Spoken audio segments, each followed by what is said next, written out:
And good evening, everyone, and welcome to the iRacing Today radio show for March the 17th, 2015. We are talking about episode 90. This is the 90th episode of the iRacing Today radio show.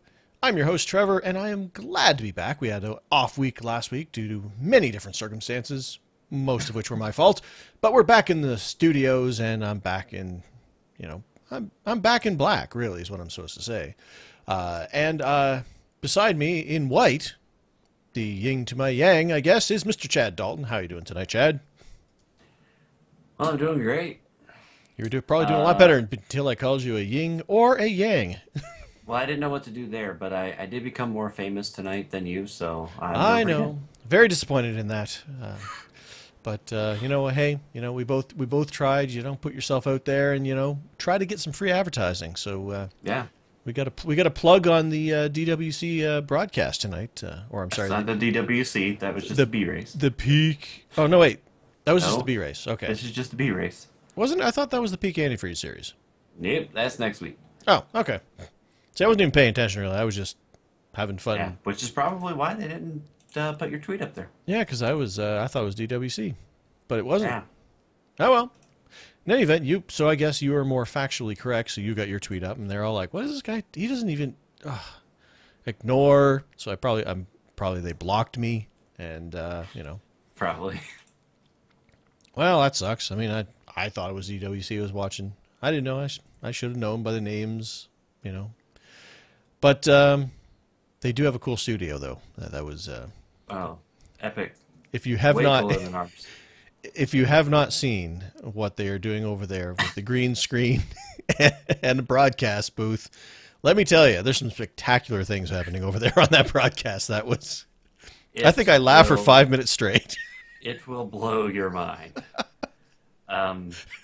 If you're having a bad day, I get what they're trying to do. Wow. That was interesting. Oh. To say the least. It was great. But anyways, they do this Twitter conversation thing where you can use a hashtag and then they'll put up tweets, obviously the nice ones and not bad ones. So I just happened to mention that I was getting ready to do our show, but I was watching that race beforehand, and boom, it appears on the screen. So free advertising for the show. Woo-hoo. Yep. So if our viewership does not increase exponentially, then I blame the internet. The internet has failed us. Yes. But we are back. Again, apologies for no show last week, but that was I was on the road traveling and I was working some ridiculous hours, so it was just not possible to get a show in last week. We did warn you it might happen, and it did. But we are back here this week, and a lot has happened. I mean, we had our, and we're going to talk about it. We had our, basically we had our build come out, and that's what happened. So good night, everybody. So the build came out, and me and Chad both had some races. Yes, I had multiple races going on, so we'll be talking about that. And that's about it. That's our show. I mean, it's release notes, and it is some experiences and a little bit of news on top of that as well. So getting right into it. Thanks for tuning in. And here's some news for you, ladies and gentlemen. Do you want to read the news about the... this confused me, because I read it, I understood it, and then yet was still confused by it. The new... I wanted to say sponsorship deal, but that's not the right word. Partnership, I guess, is more of a correct word. So, what's going on there, Chad? Do you want to read that one? No? You don't want to read that one? No, I'll read it. I was waiting for you to just shut up. Thanks. The SRO, excuse me, Motorsports Group and iRacing.com today. See, we got mentioned in the post. That's no. Did you catch that? I didn't catch it when I read it initially, but I caught it when you said it. Still Yeah. not us. See, I caught that right away. Well, it could be us. iRacing.com today. Anyways, announced that today, meaning yesterday, actually, was when this came out. So it's not too old of news, about 24 hours. But anyways, they announced the creation of 2 online racing series for virtual sports cars that are based in the sprint series and I'm sorry. The what now? endurance series. I'm I not. didn't prepare. I'm not sure if it's. I mean, it's not Blank French, so I mean, I would go Blanc Pain if it was French, but it's not, or is it? I don't know. I don't The know. Blank Pain Sprint Series, Blangspan. Blanc Anyways, Pain. it's on your homepage if you want to go check it out. But the 2 series will feature iRacing's digital GT3 cars, which of course include the BMW Z4, the Ford GT, which McLaren MP4-12C, with Aston Martin cars, which are coming soon, and another major manufacturer expected in the future. In races from anywhere to 30 minutes to 3 hours in duration. Mr. Steve Myers said, "We are proud to have the SRO Motorsports Group as the first European-based racing series promoter and a group of iRacing partners that includes NASCAR, IndyCar, VA Supercar, etc., etc." And of course, if you don't know who Steve Myers is, he's the executive vice president and executive producer for iRacing. He then goes on to say this partnership began with our initial introduction at September's iRacing.com, which of course, remember, they sponsored the Nürburgring 1000. Barring. Nürburgring, which I know is not how you pronounce it, so please don't yell at me. And not you specifically, but everybody. Ah, And quickly developed into a conversation on how iRacing and SRO could work together. The fact that over 1,500 iRacers participated in recent endurance event attests to GT racing's popularity on the iRacing service, which, yeah. We look forward to working with SRO and developing initiative methods of engaging fans of GT racing the world over. The SRO Motorsports Group, this is their quote, is happy to announce our new relationship with iRacing. What a great way to kick off a quote. Founder and CEO of the SRO Motorsports Group, Stefani Rattel? I don't know. There's an apostrophe over the E, and I never know what I'm supposed to do with that. I would go with Stefan. Stefan, whatever. But anyways, Stefan, eh? Stefan. Together, our organizations will bring exciting new dimensions to the that word again sprint series and that word again endurance series by Wow. enabling race fans and sim races all over the world. You wanted me to read it. I'm giving it my best. To the challenge to experience the challenge of world-class GT3 racing. The 2 online series will be contested on laser scan versions of many of the tracks that those 2 series go to, including Brands Hatch, great track, Monza, another great track, Silverstone, great track, Spa-Francorchamps, great track, Zolder, really great track, and when iRacing's version is completed this fall, of course, the Nürburgring, really, really big track. Nürburgring. At least I'm making this exciting. I mean, you can't lie.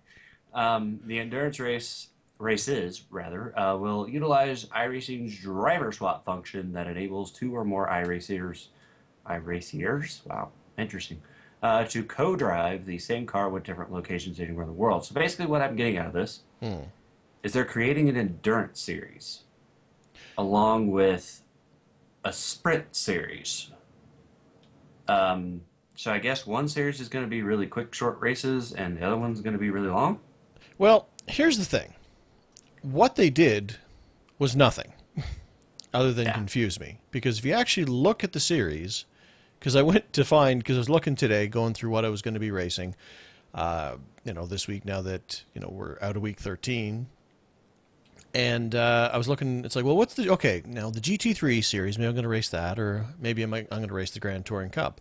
And I looked, and for some reason, I couldn't find the GT3 series anymore. It's like, well, did I miss something? Why can't I find it here? I mean, because I know there was a GT3 series that was normal, and there was a Yeah. GT3 series that was team racing. Yeah. But I can't find them anymore. I am so confused. Oh, wait. So basically, they just rebranded the GT3 series into the Blancpain series, and I'm pretty sure nothing else has changed. Because so the team racing is 180 minutes each race, I believe. Yep, straight through. Which is basically And what was the team GT3 series is now the Blancpain Endurance series. yeah, and the sprint series is 40 minutes every race, um, which is the regular GT3 series. And it's probably 40 minutes each race because they don't go to Bathurst, in which case, they don't feel the need to torture us with a twice as long race on the, twice as challenging, twice as long track. So, Yeah. So I think in the end, this is more of, like Trevor said, a branding type change. true. Now, what is cool, I mean, I don't mean to short sell it in the fact because anytime that they have these co-branding partnerships, it increases the legitimacy of, iRacing and, it's good for our sport, so to speak. But it's cool when you actually look at the series page, which is a little more challenging to get to now because I couldn't find it because there isn't a direct link anymore like there used to be because they changed the entire homepage. But when you scroll down that, I mean, you have a whole bunch of NASCAR branded stuff. You have the Blancpain series, the Rough Cup, the Verizon IndyCar series, the Mazda Cup, the V8 Supercars. It's just a lot of actual branding stuff, which is really cool. I mean, that's Yeah.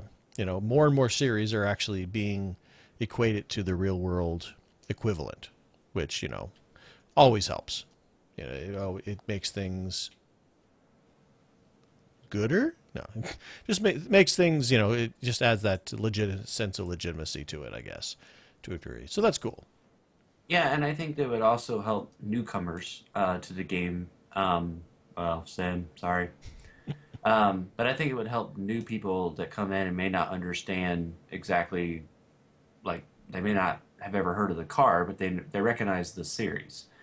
And so they recognize the series and they say, hey, there's the Verizon IndyCar series, but they don't know what the car looks like, for example. And then they know, hey, that's that series that I've heard of. So Hmm. I think it helps kind of, and that was probably a bad example with the IndyCar, but it kind of helps, I think, people recognize things more quickly instead of like, where's this NASCAR Camping World Truck Series thing? It used to be called the NASCAR Class C Series, and they may not have picked it up right away.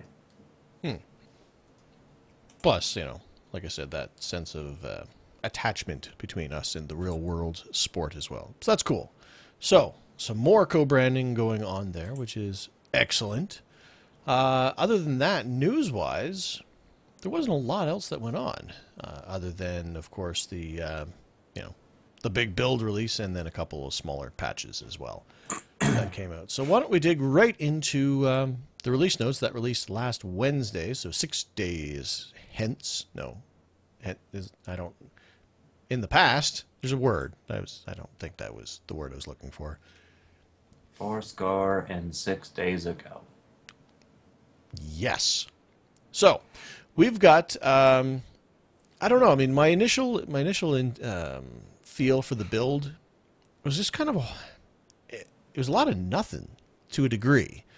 Obviously there were there was a bunch of changes, but there wasn't anything huge in here. At least nothing that struck out at me. I mean, there was, I had my dirty windshield moment, which was the same as a fan of ours, and I caught that on one of my streams that we did because we actually messed around during week 13, and I streamed an hour of us just jumping between different things, and well, me jumping between different things and messing around and stuff. So that was fun, but we'll talk about that in a minute. But I guess the biggest thing of the build was we've got some more content, and of course that is in the vein of Autodroma Nacional Monza, which I could not find for the longest time because I looked under M. It's like, where's Monza? I bought it and I can't. I just want to look at the track pictures, but I can't find it. But it was under Autodroma.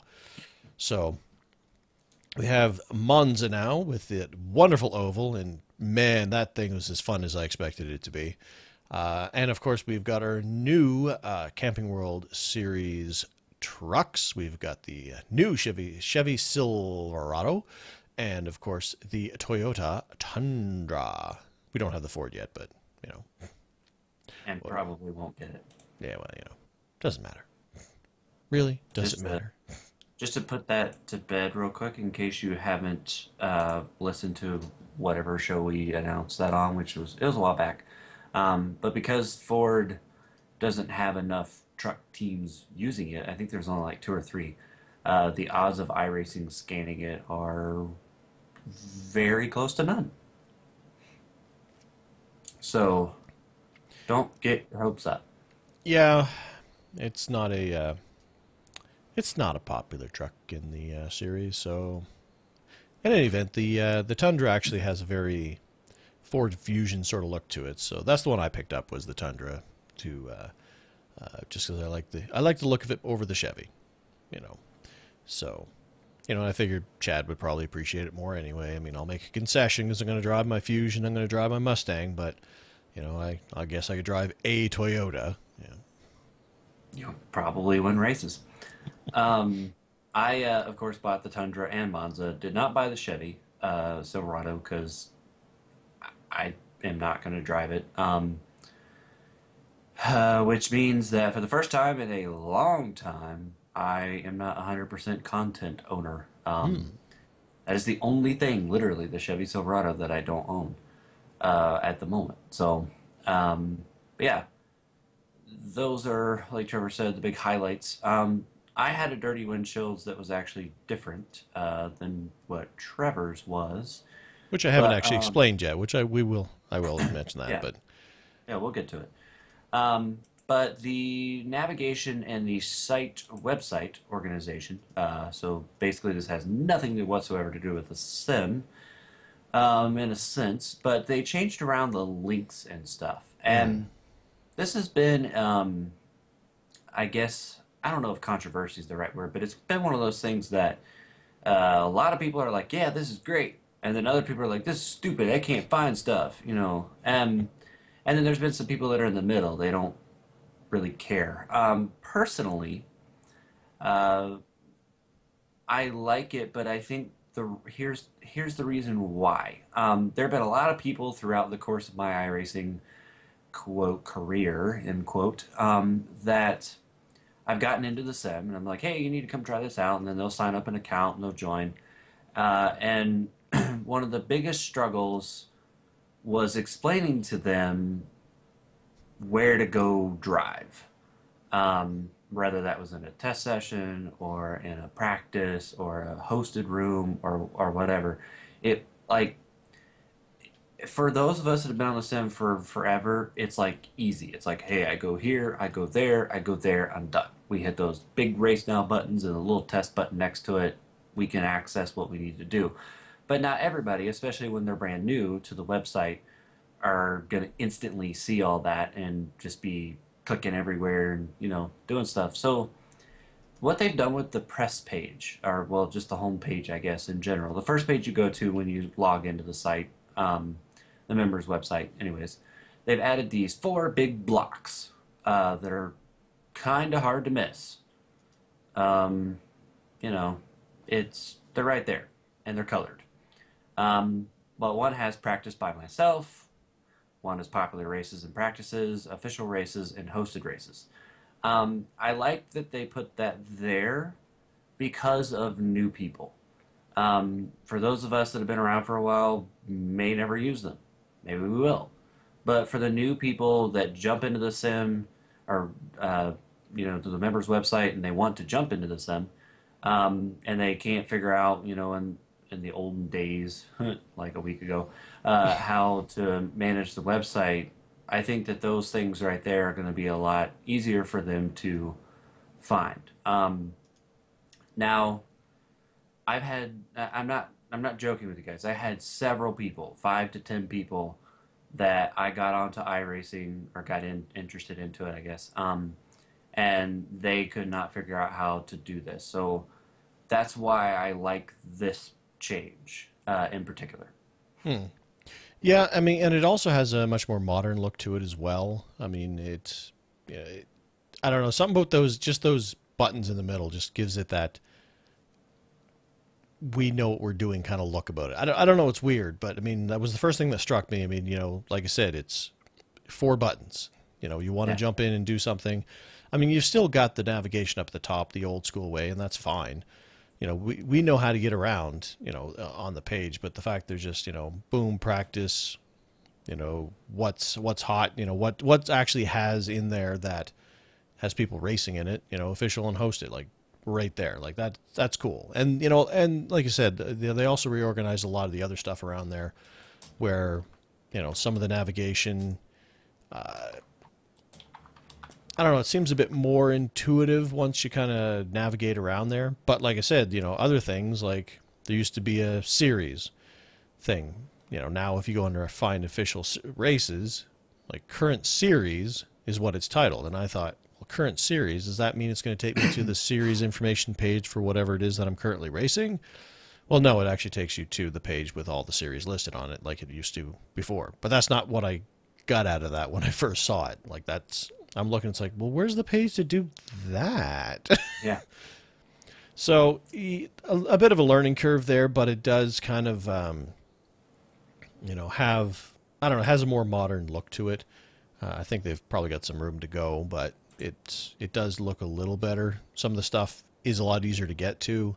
I like the way that they've arranged the account stuff. I like the fact that they have a store page to kind of find, the cars, tracks. That makes more sense in the way it used to be, kind of thing. But so some improvements on the navigation of the actual website itself. The thing that I don't understand though is some of these links in the navigation area are like duplicates. Like if you go under account, you Mhm. have my profile, which obviously would take you to your iRacing page, like shows your stats. Right. Well, if you go to the results and stats link right next to it, then you have my career stats, which takes you to the same thing. Ah. And then there was another page here that did the same thing that I saw the other day, but now I can't find it. But they had like a couple different pages. They had like 2 or 3 links, and I don't know if that's necessary. Um, but one thing that I do like that I've as another thing, the my account link underneath account. When you click on that, that literally takes you to the behind the scenes page, I guess, of your account, which Hmm. is not going to show you your stats necessarily, but it's going to show you like your personal information, like what your name and address and the credit card or PayPal or whatever that you used. Yep. And that link used to be at the very top of the page and in the little text with all the other little things. It wasn't the most standoutish page. And if you needed to renew your account or something or change something, um, like what email address you use, for example, uh, I don't know that that was the most accessible page right away, but now it's account. My account takes you right there. So I think that was a good move. I don't. I never really. Well, I never really used the what's hot page or whatever that used to be on what they call the dashboard page, which is still there. But this popular races and practices, the big red button in the center of the screen. Yep. I just like the way that that list is.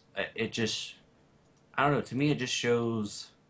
It shows you the series, what time that it's supposed to end, I guess, when it goes off, and then it has like your laps or how many people are in there, if it's a race, a qualifying, whatever it is, and then it gives you the join button. I don't know. I like that better for some reason because it's just a list of stuff. Yep. I mean, and it's cool because I mean, like right now, I just opened that up, turned off everything but race, and you can do it by, road or oval and whether or not you're eligible for it, and there's just a list of, I know that, in 15 minutes there's, this race at Daytona is going off and there's 41 people registered for it. There's this IndyCar race with, at Michigan, 12 people registered for it. So, if you're in one of those moods where it's like, you know what, I just want to jump on and do something. Okay, well, here you go. Boom. You're not searching for, well, okay, what if somebody's racing this race, or, oh, okay, is that at the top of the hour? Is that on the half past? So, this is kind of all right, what's going and actually is going to go official. Oh, that? All right, let's do that, Yeah. So I like that better, and we'll probably use it. Whereas in the past I never used it. I just didn't like it just seemed cluttered to me. This seems more short and to the point, I guess. So that's kind of the navigation and site. For those of you that have been a part of iRacing for years, it'll probably take you a little while to get used to it. And I might actually suggest just taking 5 minutes one day and going through each link and seeing where it takes you. Just so you say, hey, where did this page go? It used to be right here. Oh, now it's over here.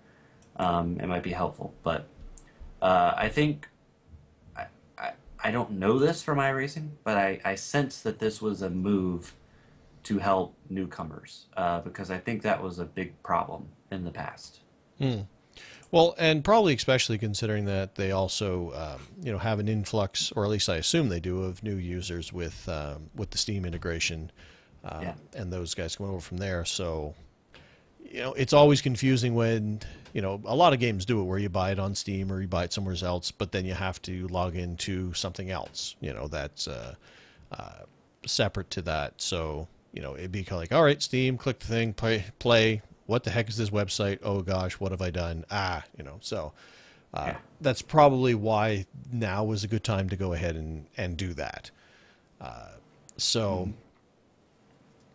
speaking of Steam, actually one thing I guess, I'm sure it's in the, there it is. Yeah, it is in the release notes as well. But for those of you who are long time, or at least short time, or have been using iRacing without Steam, you don't have to change anything. However, if you are a user of Steam for a bunch of other gaming things as well, such as myself, you can actually now that they have Steam released, you can actually attach your Steam account to your iRacing account. So when you're, which basically what that means is that you have access to the Steam overlay, which is their Steam chat type thing. It's how you log in, see your friends that are online, or you send chat messages to them and whatnot. So you can actually tie your Steam account and your iRacing account together without buying anything. You don't have to rebuy it. You're just basically registering your previously or your already existing account with Steam. In order to do that, in case you missed it, it is in the release notes, but it's not evident. Basically what you do is you go to your account page that we were just talking about. And if you scroll down towards the bottom, there's a section there that says Steam Key. I've already activated mine, so I think there's a button there that says Generate Steam Key or something along those lines. There's one button there. It's pretty obvious what you hit. If you hit that, then it will generate a CD code like you would with any other game. A bunch of letters and numbers and dashes. Then you go over to Steam and you... let me actually just bring it up here. Oh, I shut down Steam. I don't have this open right now. You For go the up. record, it does say generate Steam key. Okay. Yeah, like I said, I've already done it, so it just shows my key. Actually, I think they mention it in here.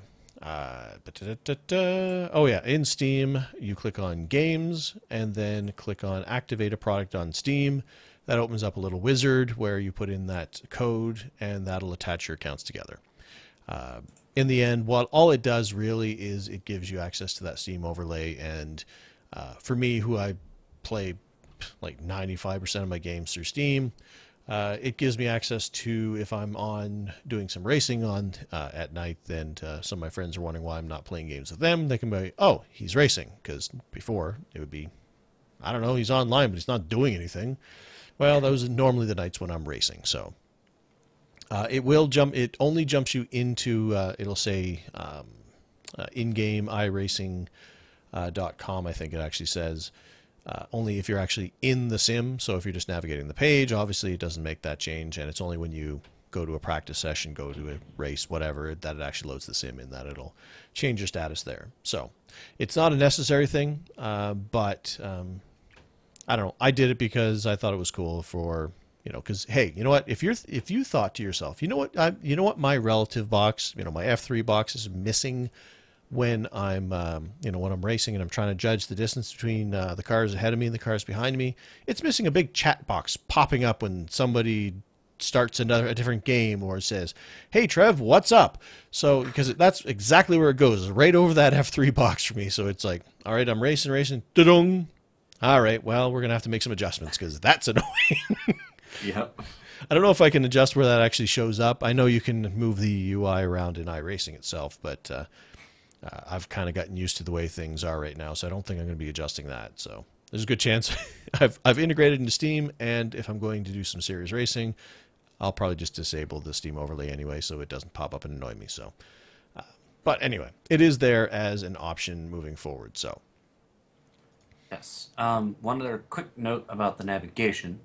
The View Shopping Cart button also changed, and now it literally is just a little shopping cart at the top right part of the website. So in case you were like putting a bunch of stuff in your cart and then you didn't know where the cart was to go check it out, it's right next to search drivers. There's a little bitty shopping buggy. yep. And I will say, I completely missed that because when I went and bought Monza and the Tundra, I was in the middle of doing the build update as well, so that was kind of doing in the background. I went and bought both of those, but didn't proceed to the checkout yet because I wanted to do something else.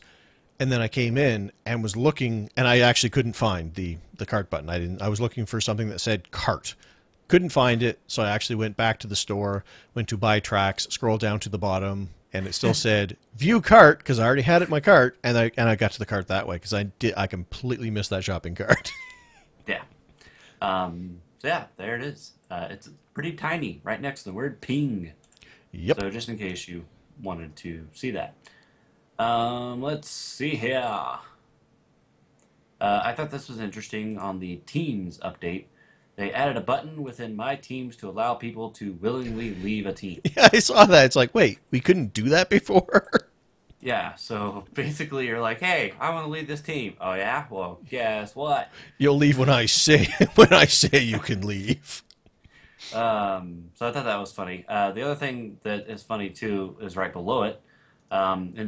You've always been able to transfer the ownership of your team to someone else. So like if I owned a team and wanted to give it to Trevor, I could do that, except it didn't work. So now, apparently, it works as it's supposed to. Well, it says now works as intended. I'm wondering what happened before. Did it just I know. randomly assign it to somebody else? It's like, here, Trevor, take my team. Wait, why does Lewis have this team now? Congratulations, you now own this team. Yeah. Okay. You've So, now given your team to David Carter too. He hasn't accepted your friend request yet, but yeah. But he owns the team. Wait, we gotta get it back. Ah! So, but there were a couple of other bugs and fixes for the leagues and the teams. I don't know that there's anything really majorly important. The quick start guide got revamped. The paint policy and unofficial policies have also been updated. So you might want to check those out, when you're really bored and want something to do. they also made some changes in the physics, which all pretty much went right over my head.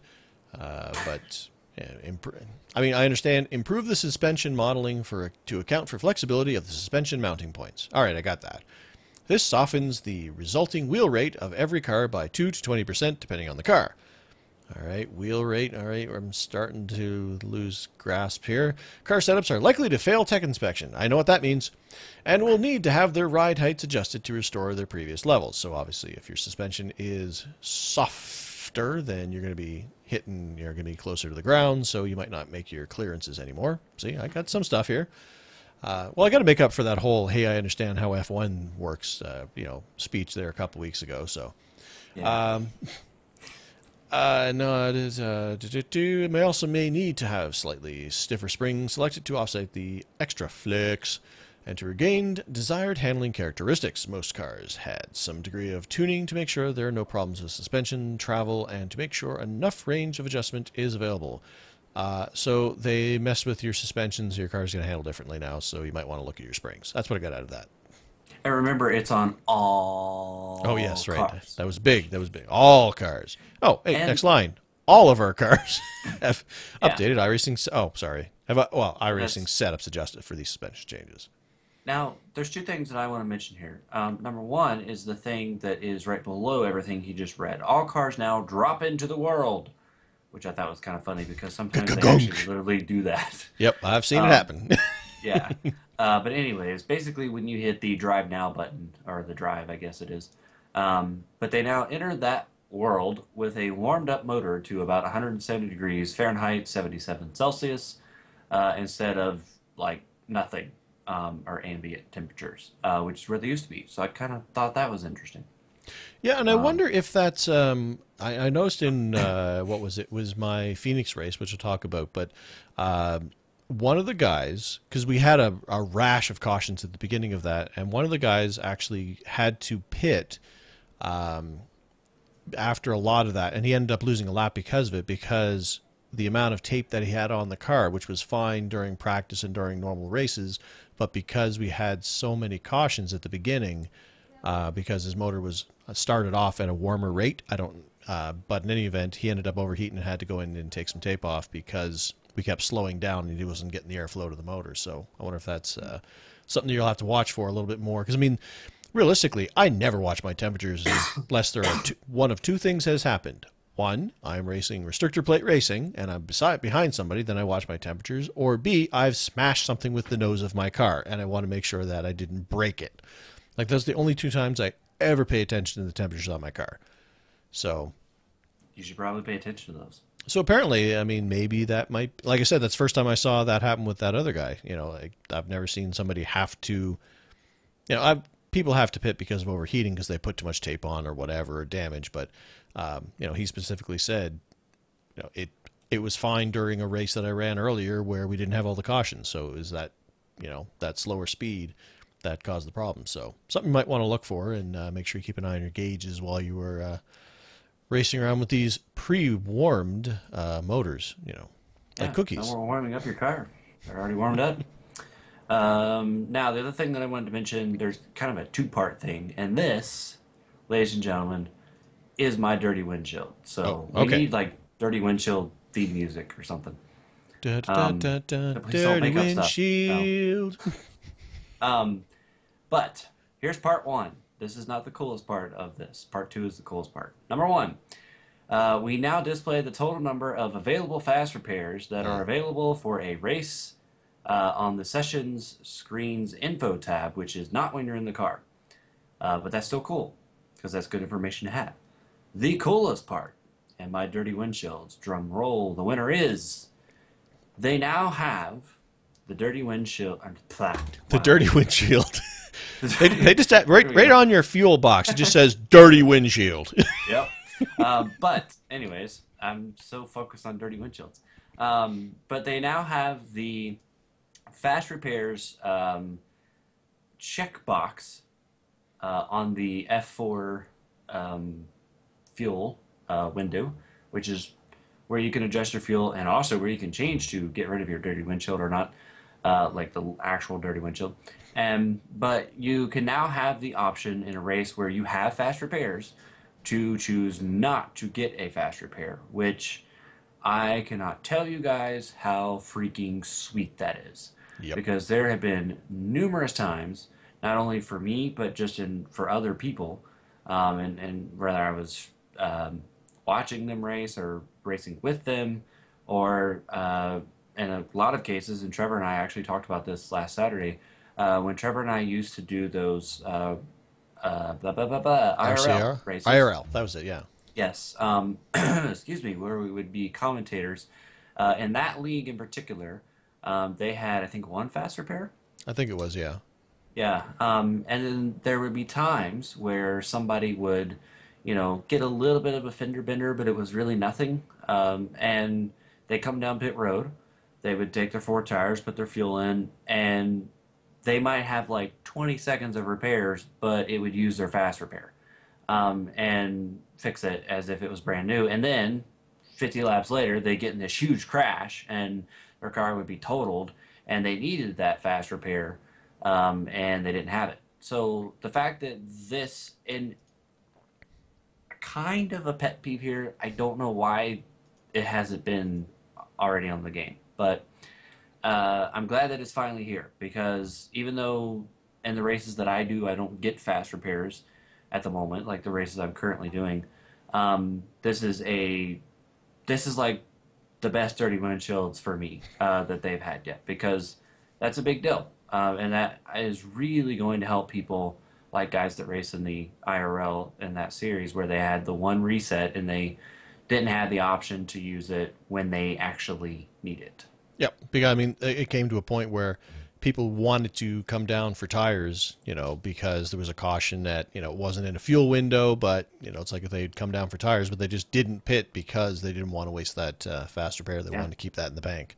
So, and you imagine if it's not a short track, if it's you have 30, 45 seconds, whatever repairs, you come down. I mean, I assume it doesn't specifically state, but I would have to imagine that they'll just repair the car per normal if you turn that off.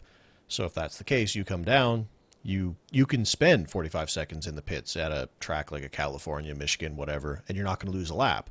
So you can get the repairs done, keep the fast repair in the bank, and that is just awesome. And on top of that, it actually tells you how many you have left. So if you're in a Yeah. hosted session or a league session, or even some of the official series actually have it as well.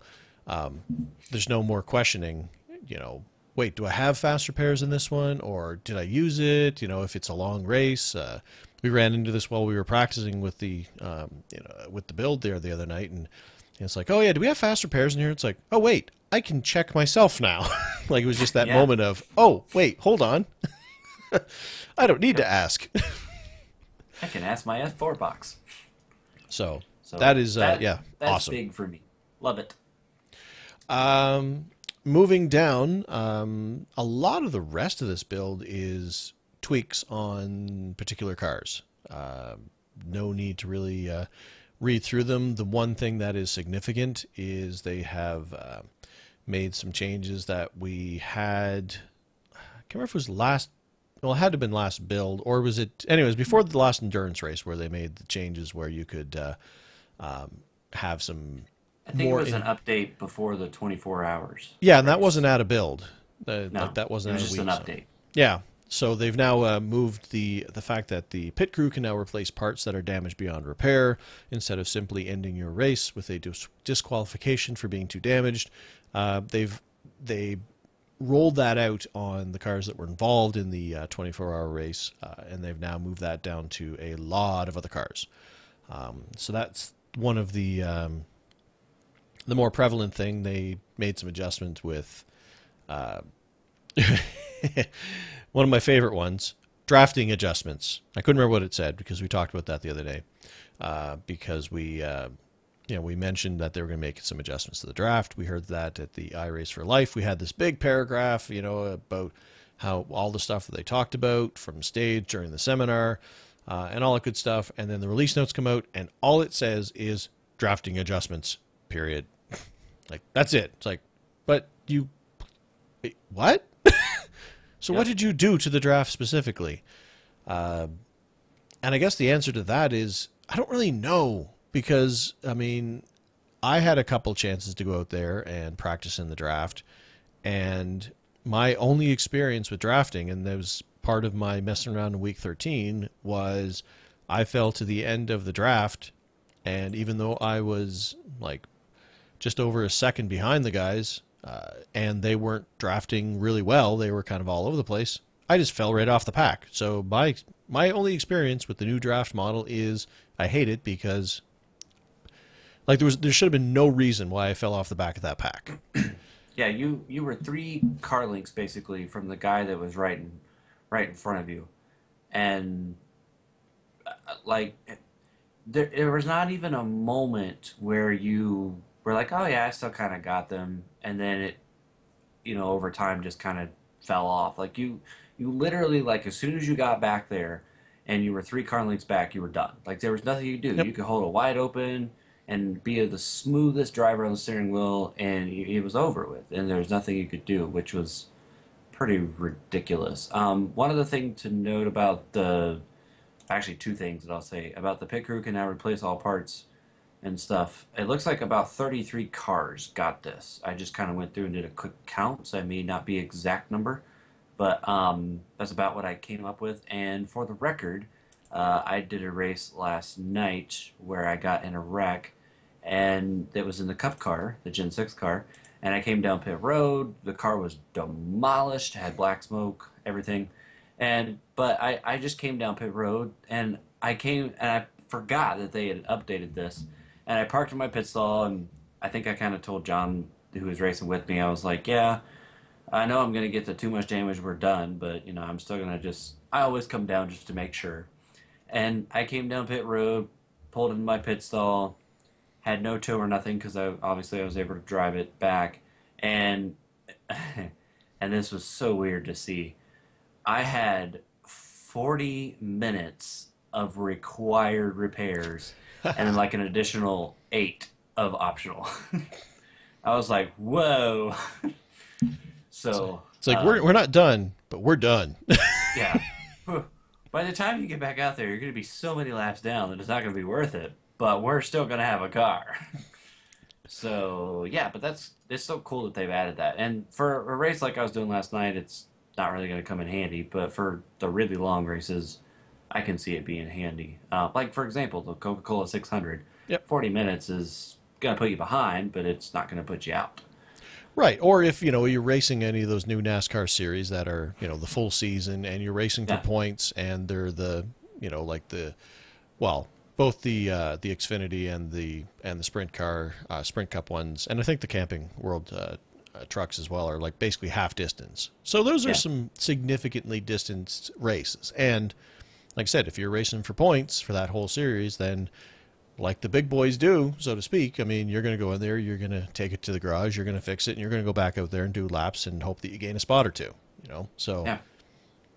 Um, but anyways, that I wanted to mention that real quick. Now back to the draft model. And a lot of cars had little bitty things updated. Some of it was with springs and shocks and fixing a bug or changing this adjustable packer and bump stop stiffness to only adjustable packer. I mean, they're just little things that are not really worth talking about, but just, they got it. I thought this was kind of cool. The Spec Racer Ford now has the brake rotor glow enabled. Obviously, some cars have that. Now that car does. I But missed that. anyways, the draft, I got in like 3 or 4 different carburetor cup races. So I had more experience, and I even jumped in a practice session too. And I don't know. I tried to explain this to Trevor the other day, what I thought about it, actually while I was in one of the races. And the thing that that I found it just seems like there are things that used to not be so great that are a little better now, and then some of the things that were pretty good in the past are worse. Like, for example, what Trevor had happened to him. When you got into last place, you did not suddenly drop off the face of the planet with the pack. But now you do. It seems like they really, this draft, just from what I've played with it, doesn't mean that this is what is, but it just seems like you have to have people with you now. Like, you know how everybody was like, "Oh, the 2 car draft, you got to have help. You got to have somebody to do the 2 car stuff with." And yeah, you did, Hmm. but you could still kind of not have somebody and be okay. Now you have to have somebody, but not to tandem with. You have to have somebody to like not lose the pack, because if you don't have somebody in your line, or helping you, they're not pushing you necessarily, but they're behind you, you're screwed. And one of the examples that I had, I didn't lose the pack, but I was on the outside, which sometimes seems to work better this build and sometimes doesn't. Um, but I was on the outside lane trying to make something happen. And I was playing with it. I was just like, okay, let's see what works and what doesn't. And I went to the outside. I had like four cars that lined up behind me, and two of us went to the lead almost instantly. And nobody pushed anybody. Like we just were all on a line and we made the outside line work. A couple laps later, I went to the outside. I think like two cars came with me. Then one of them dropped back inside. Then the other one kind of gave up. He went back inside. And as soon as all of them went inside, I was the only car on the outside, and I went from like tied for second to ninth before I could get back in line because there was nobody to help me, which is realistic because you shouldn't be able to go anywhere unless you just have an unbelievably souped up engine. Hmm. So it it's weird. Like I don't know how to explain it. Like, and that's why I say like it seems like there's some things that are better and some things that are worse. Overall, it seems like most people do not like this draft. Um, that's kind of the feel that I got. A lot of people were like, "This is stupid," and I don't like this. It's worse than it's ever been, which I don't agree with. I think it's a lot better than the worst that I've ever seen on iRacing. But it's just a weird one. Like I don't know how to explain it, to be honest. The one thing that I do know is that for me, it's a little bit more fun than the previous build and the draft that we had there. That doesn't mean that it's better, but it's a little bit more fun. And I really cannot wait. I think it's in April for when the RCRL goes to Talladega because that will, unless I get in some good room before then, that will be the race where I really get to try it out. Because Carb Cup, you get some people that aren't so great, and sometimes you get wrecks and everything like that. But the RCRL, that'll be top-notch drivers where there probably won't be any wrecks. If there are, it'll only be like one or two. And that'll be some good racing that will really give me an idea of what it's like now. And I wonder if if it may be they also the Sprint Cup cars did change a little bit as well from the rule specifications from 2014 to 2015 with the downforce and the drag, and they've made those adjustments as well. So I wonder if that's a factor as well. I mean, they've made a few changes that would have direct, it would work in tandem with each other. So I wonder if that might be a factor as well. But I mean, we'll see. I mean, it seems like every build they change the draft model. So if you don't like it, just wait 3 months. Is when it comes to draft model in iRacing, it's basically the way it comes down. The one thing that I did notice about it though is the Denny Hamlin theory of drafting. Denny Hamlin kept saying at Speed Weeks this past Speed Weeks that in order to really go somewhere, the behind car needs to be really close to the rear bumper of the in front car, but not pushing, just really close. And it seemed like every time that I either got really close to someone or somebody got really close to me, we just had like a huge burst of speed. So it almost seemed like they kind of captured that. I don't know if that's true, but it just seemed like that happened. Like, and I don't even know if you're actually pushing the guy or not, but we were pretty dang close. But it just seemed to really make it go faster. So I thought that was interesting. Let's see. Also, a couple other things that jumped out at me with the car adjustments. Found this one funny was the fact that the only adjustment to the HBD was that the nose is now fully repairable. Because Yep. if anybody who watched our 24-hour race at Daytona knows that there was like one HPD that still had a nose on it at the end of that race. It was just a bunch of noseless HPDs running around. So I guess they can now stick a new nose coat on there, and that's good. Yes. Really, really, really good. I also like the fact that they, one of those things that doesn't affect anything, but I like the fact they did it, that they actually changed the names of the NASCAR cars. So the Chevrolet SS Gen 6 has been renamed to the NASCAR Sprint Cup Chevrolet SS. And the Xfinity one now says Xfinity and Camping World Truck. or Camping World. So, they renamed all those, which is cool. I mean, like I said, that's part of that brand power kind of thing. They on the track side, they did mention that they improved the traffic cone 3D models and textures. Now, I haven't got up close to a cone yet to see this. I don't know why I didn't. I mean, as soon as I saw that, I should have immediately gone and taken out some cones to see what they looked like, to see how they bounce, to see if the 3D modeling really, accurately reflected a cone bouncing across a track. I haven't done that yet, so we'll have to see if that's affected or not. I think that's really about it, isn't it? I mean, like I said, there's a bunch of minor, adjustments to particular cars when it comes to, weight settings and spring settings and, tire pressures and, various different things. So, if you're racing a particular car, take a look through and see if it's been affected. But I'm not going to read through all that because that would be boring as heck. Yeah, and keep in mind though that every car did get some kind of a change with that suspension deal. So if you haven't been around, you haven't done anything, and then you jump on and you say, "Hey, I'm racing this car this season, and I've got a bunch of setups," they may not work. So you might want to just not jump into the race all of a sudden because you might not end up having a setup. So try to get some practice out and make sure. Fair enough. So I think that covers the release notes. We haven't got to my quote-unquote dirty windshield because that plays into my experience. So unless there's anything else you want to touch on here, I think we'll jump into that stage. Nope.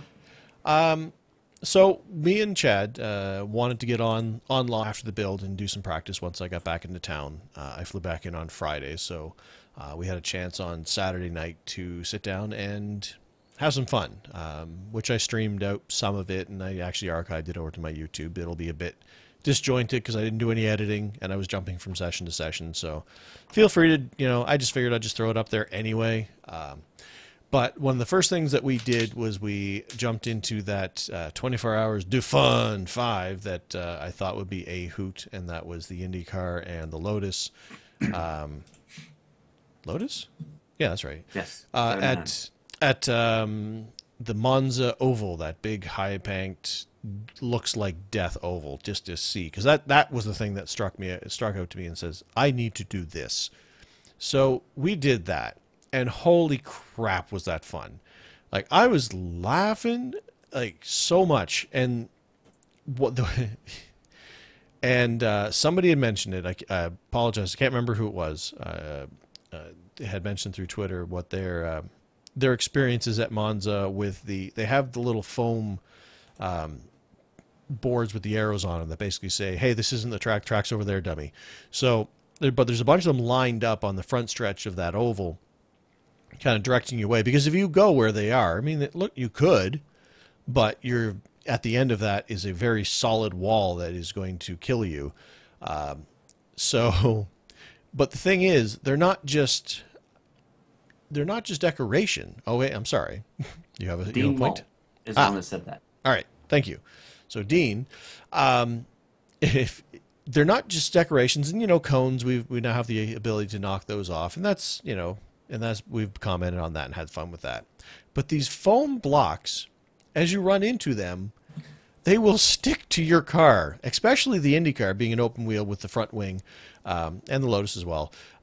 You run into it, and they'll stick to your front wing and slow you the heck down, as they should, and block part of your view. And and at the end of practice, going down there and trying to see how many of those I could get stuck to my front wing was the funniest thing. I mean, I realize I'm an idiot. I realize that this, and if you watch, I am laughing like a fool with these things stuck to my front wing, driving down until I ran into that wall.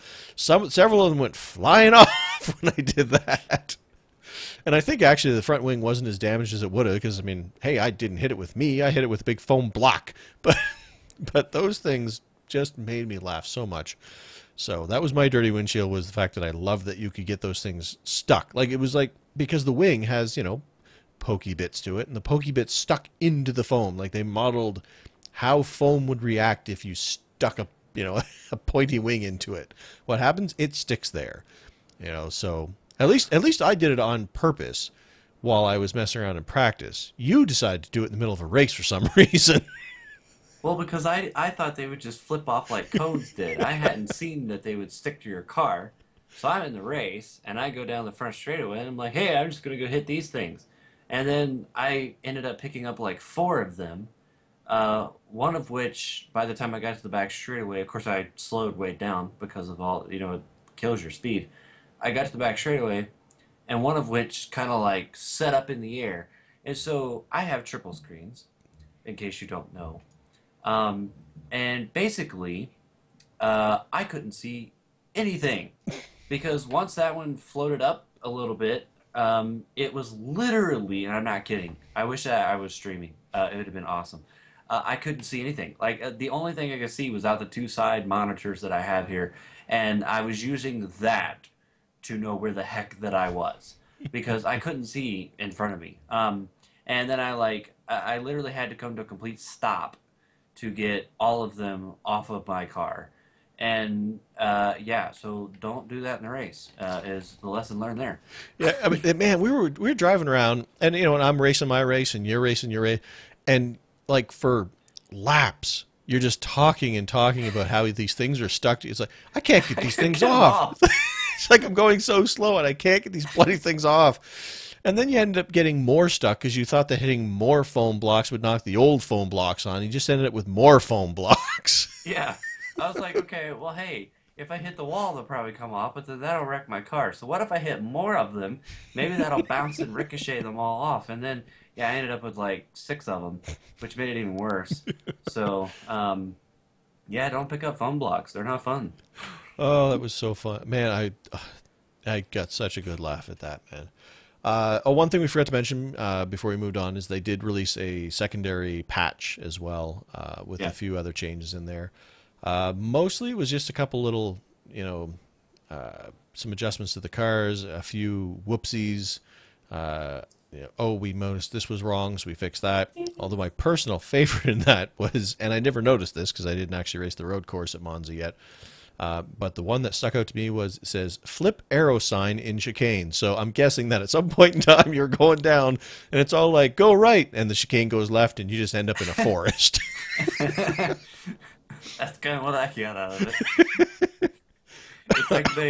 It's like in movies where there's like a bad guy that he's being chased by the cops or whatever, and then like get to this fork in the road and he like flips the sign and he goes one way and the cops go the other way. That's kind of what I imagined it like.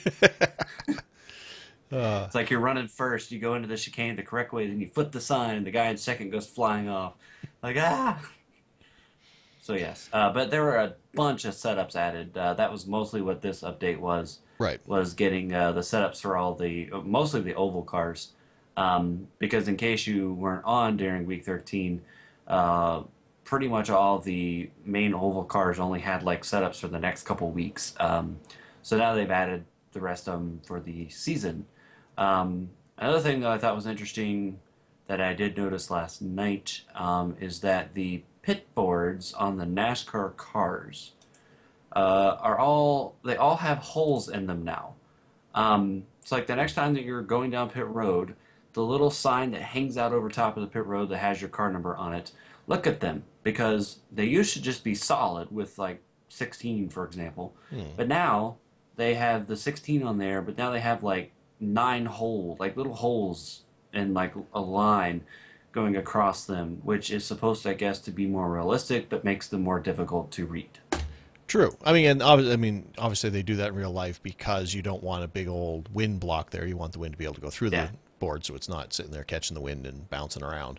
And actually, now that you mention it, I did notice that when I did I think it was my Phoenix race, but it didn't click because I'm used to when I watch NASCAR races, that's what they look like, and it didn't occur to me that that's not the way they were before. But now that you mention it, it's like, oh yeah, they totally actually were changed. So they model foam getting stuck in a wing. Now we have the pit board signs that won't fly away in the wind. Also, Stacy in their chat has mentioned that apparently if you just stop the car, then the foam blocks will fall off. I did that. I told you that the only way I got him off was I slammed on the brakes and stopped the car. See, I see when you said that, you said because I slammed on the brakes. See, I pictured you not coming to a complete stop and just going really fast, slamming on the brakes enough to get the momentum of the blocks flying off the front of it is what I Oh, thought you meant. I literally came to a stop on the inside of the racetrack and lost several laps. I finished that race so many laps down. Well, of course you did because you were running around with with But coolers on the front of your car. after that, I did another race in that same deal, and this one was a blast. This is, I think, the one that actually Trevor ended up streaming. Um, and I was in the Lotus in this one. He was supposed to be, but he forgot to change it. Yeah. And Scott was racing with us, and he was in the Lotus too. And I didn't think like the Lotus would match with the IndyCar. I kind of thought there was like a separation there, but they made the IndyCar slower than what it's really supposed to be. I think they're in like engine map 5. I guess so that both cars would kind of have the equalization to make it more fun. But see, I didn't realize that up until this point. I just thought the IndyCar was by default faster until we got in the Lotus. And I don't remember where I started. I probably started like seventh or eighth in that race, somewhere in there. And like me and this one other guy in the Lotus, I don't even know who it was. I forget his name now. He and I like raced really hard while passing all the Indy cars. Like he and I were Hmm. like trading spots, like kind of almost. It was almost like we were having two races in one. We were both racing to get to the overall lead of the race, but it was like we were battling for the lead of the Lotus at the same time, as if it was in its own class, and it wasn't. But it was. I think I survived 10 laps of that before the guy in front of me kind of checked up, and I just ran into the back of him, and then somebody ran into the back of me, and then I went flying into the wall and died. Um, but those were probably 10 of the most intense laps that I've ever had on iRacing because it was wide open. We were in those corners. Me and that other guy in the Lotus were racing the crap out of each other. And then all the Indy cars were surrounded us, racing the heck out of us. And it was like, this is freaking cool. And I didn't hit a foam that race. So I had all the speed in the car. Yeah, I mean, and it was cool too because I mean, you got into like it just created these packs because you ended up getting draft Yeah. locked to each other. So I mean, you could catch up to somebody, but then you could never pass them. So you just end up with these clumps of cars racing. Like it would be like nothing, nothing, nothing. Then three, four cars racing the heck out of each other. Then 200 feet, nothing, and then another group of five cars racing each other. All I mean, it was man, it was fun. Like I mean, I think I did three of those races that night, and it was a blast. I mean, and you got one reset in that. So, and I needed them. Like I flew off into the forest. I flew into I cleared the catch fence and went into like Yeah. before pit road, and it just reset my car. Like I left the track, and it just like I'm flying and flipping through the air. Then all of a sudden it's like, all right, enough of that. Boom, and just put me back in my pit road. It's like you went where you shouldn't be able to go, so we're just gonna put you back now. So. So that was fun. And the suggestion of doing that as a bonus for the fun races in hopefully April is so happening.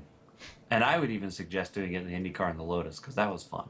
Yeah, that was man. That is, it was as much fun as I was expecting, I guess. Yeah. Yeah. So we did that, and that was a blast. Like I said, me, you, and Scott were bouncing around there. Then I went and did my Carb Cup race, which was just to check out the draft, and well, we know how that went. Yeah. And then I did some practice for the B car, the Xfinity at Phoenix. To get ready for that race because I hadn't had a chance to race that one yet. And thanks to Scott, he hung out with me and gave me some pointers and shared a setup which I ended up using in my race. So thanks Scott.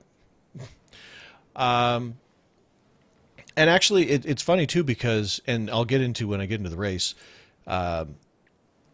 Phoenix has been a track that I've always kind of struggled with, and like old format, new after the repaving doesn't matter. It's that first and second turn that kills me. Like I can never ever ever get that right because there is such a fine line between carrying speed through there down that short backstretch and nailing that wall. Like that line, I could never get that line between I'm going just, I'm going too slow, and you end up exiting the corner and you're like 20, 30 feet away from the wall, or I'm 20, 30 feet into the wall, I swear, is the only way I could do it. So, I'm just going to, I guess I'll jump into, well, before that race, I actually had my Las Vegas race. And not a lot to talk about in that one. That was different than Phoenix. Yeah. I mean, I think it was like 23 laps into that race. I ended up getting caught up in an accident. I was fortunate because I was in full avoidance mode when I got caught up in it because I had time because I saw it happening. Only ended up with like 25 seconds of required and a minute 14 of optional. Pardon me. And ended up actually having a pretty fun race. Because it was my first time I'd actually done a real oval race in a long time, and it was a fair bit of fun because I was actually racing people because the car was fine, and the setup was pretty good that I had in there, and was racing with people, catching people. Ended up finishing 15th. Probably would have finished better if I hadn't had the initial damage, but it was an okay race. A decent finish, but nothing spectacular. But I was okay with it. I got the race in, got it streamed last minute, even though I forgot to change the title on my stream, so people thought they were getting a bonus episode of the show. I know. I actually had gone to bed, but then kind of woke up and was laying there, checked Twitter, see this iRacing radio show, March, blah, blah, blah. And I'm like, I didn't get that memo. Why are we doing the show again? We already did the show. Yeah. But so anyway, and it was a good race. But I mean, 15th out of whatever it was. Let's see, bring up the results here. Las Vegas, there were 21 cars. You should just know this automatically. Wait, didn't I mock you in this one? Is this payback? Yes. Yeah, so 15th out of 21 cars, not spectacular, but I was okay with it really. For a first race back to really take some racing seriously. Now Phoenix, like I said, always struggled at that track. It's been kind of a bad track for me. And when I did the practicing with Scott on Saturday night, I kind of got a little bit better at it, but I really didn't have a level of confidence. And so it was like, well, you know what? And so when I jumped into the race at Phoenix, I had a chance. It was the middle of the day, Sunday, I think it was. I had a break, in my parenting duties. So it's like, you know what? I just jumped in, which is why I didn't end up streaming it because I didn't even know if I was going to be able to finish it. It was like, all right, the kids are good, everything's good. I got a chance. Let's just jump in and do it, and I don't know what it was. Well, I do know what part of it was, but something clicked, and I went out there and had one of my best races in a long time. I mean, I've had some good ones, but like I was out there passing cars, and I was out there having a heck of a lot of fun. And I know one part of it was I figured out, and it wasn't even that I figured out 1 and 2. It was the fact that for the first time, ironically, since I've got these new pedals and the Bondnar cable, I finally saw what Chad's been telling me all these years, was that level of finite control on the pedals is what got me through 1 and 2. Because for the first little bit, it's like, okay, I'm doing okay. But once I figured out that I had as much control as I did with the pedals, I was able to go and attack turn 1, get on the brakes really hard, and then I wish I'd streamed it. But if you watch my throttle, like I'm playing, or my brake pedal, I'm playing with that brake pedal in like finite, little steps as I'm going through the corner to get me to the point where I'm exiting that corner right up against that wall, just like I'm supposed to. And it was because I had that control, because my old pedals, it was a matter of, I mean, they weren't quite on off, but kinda. But because I had that extra resistance on the pedal and that extra level of resolution, on the brake pedal, I was able to play with that brake all the way through that corner, and that got me through that corner so much better. Like, it felt so good to be able to, like, I finally got it. Like, you know, and it's ironic that it wasn't a road course that I had this epiphany with these new pedals. I mean, I've enjoyed them, and I knew I had better control, but this was my holy crap moment.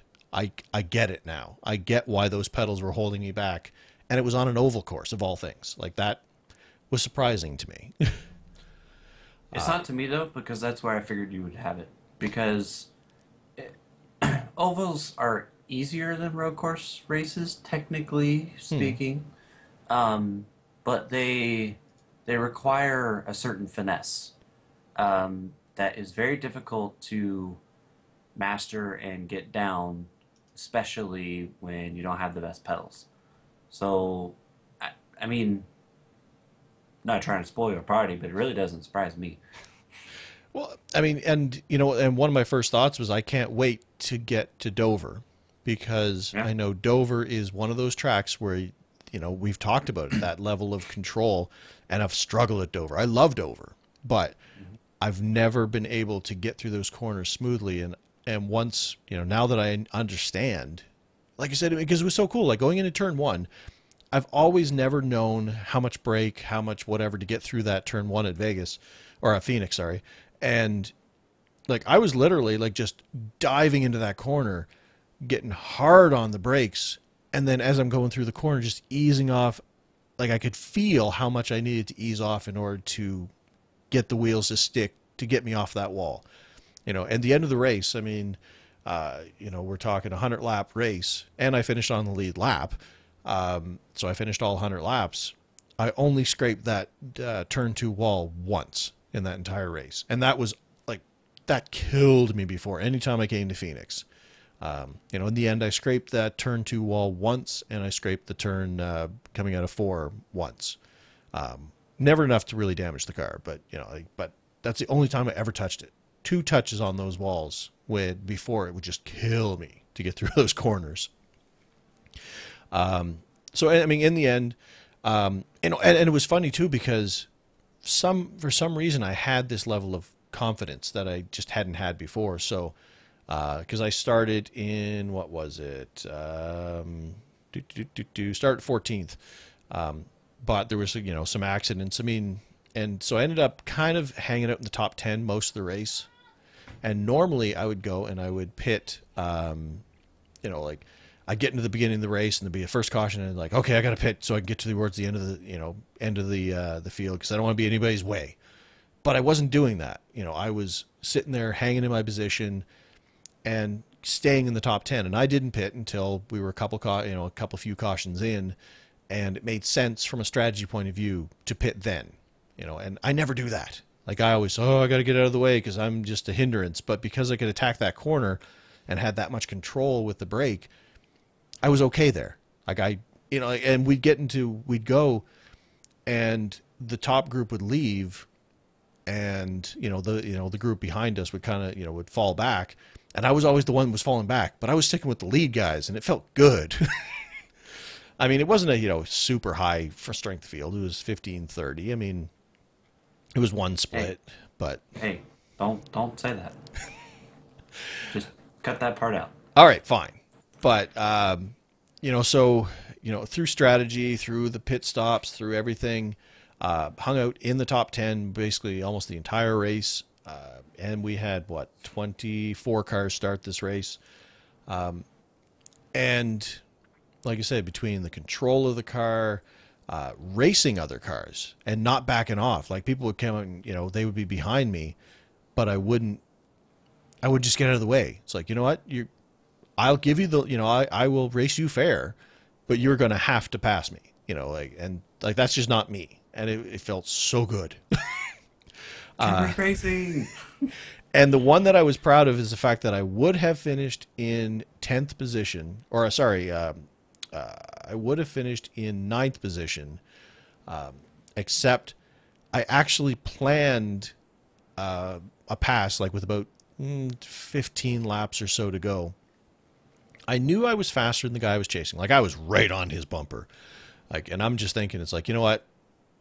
I'm glad that this guy feels he can trust me because, like I was racing this guy so close to his back bumper that if I was the guy and I had this unknown entity behind me, I would have been nervous because like I was racing this guy's bumper hard, but I couldn't get past him, and he was a little bit erratic.